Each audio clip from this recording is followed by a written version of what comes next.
I seen before, Champ, that you was with I think it's called TG Boxing Oh before. yeah, that was the gym I trained out of in LA.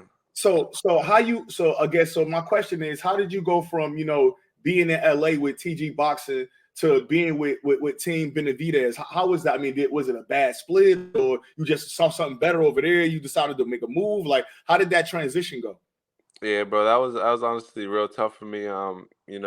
Growing up in LA, growing up with a lot of people inside that gym, it was time for a change, and it was really hard for me.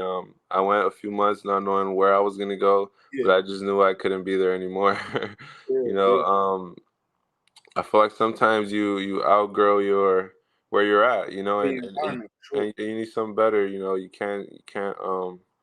Sometimes you try to like put other people first, and then it fucks you up. You know what I'm saying? So I had to get out of that. I had to put myself first and what was going to be best for me.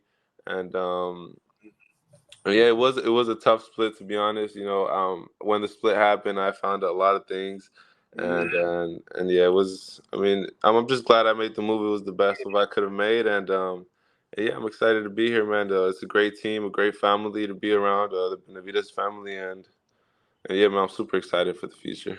Now, obviously, like you said, you had a very good amateur record. You won a lot of national titles and all that stuff. So you coming out of the amateurs now. You got Golden Boy, you got Top Rank, you got PBC, you got hmm a lot of different promoters that you could sign with. Now, we always hearing as the fans that God signed with the Zone because Eddie Hearn dropped the bag on your head, man. So talk to me about how was the, I guess, recruiting process with you, with all of the promotional companies, and how you ended up signing with Eddie Hearn and Matchroom Boxing.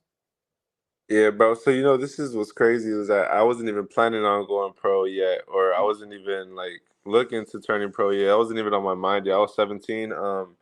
I was ranked number one in the U.S. and then I went to Mexico and I became ranked number one in Mexico, and I had to choose who I wanted to represent in like the international level. Yeah, So I chose Mexico, and I completely closed the doors on the U.S.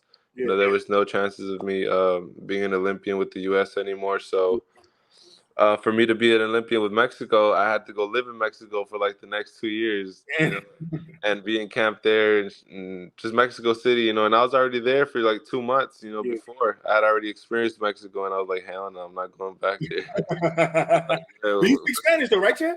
yeah, yeah, yeah. Okay. That's my first Okay. language. Okay. Both my parents only speak Spanish. So yeah, that's my first language. I love Mexico, but being there for 2 years, I don't know.